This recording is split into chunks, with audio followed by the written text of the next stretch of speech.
Kamusta na po tayong lahat?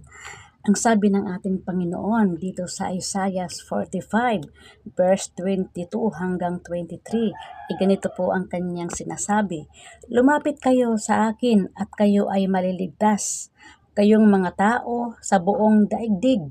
Walang ibang Diyos maliban sa akin.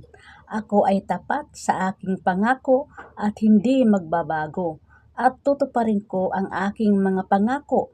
Lahat ng tao ay luluhod sa aking harapan at nangangakong sila'y magiging tapat sa akin." So yan po ang sabi ng ating Panginoon, kaya lumapit po tayo sa kanyang lahat upang tayo ay maligtas. Tayo po ay manalangin. Panginoon, lumalapit kami sa iyo sa oras na ito.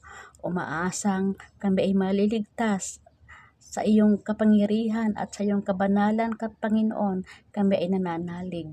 Maraming salamat po, Panginoon, sa inyong patuloy na pag-iingat sa kabila ng aming mga nagawang kasalanan. Patuloy mo kaming inilaligtas mula sa mga pagkakasala namin. Sa araw na ito, Panginoon, kinakailangan namin ang iyong gabay sa bawat isa sa amin. Ibinabalik po namin sa inyo ang papuri at pasasalamat sa pangalan ni Jesus na aming Diyos at aming tagapagligtas. Amen.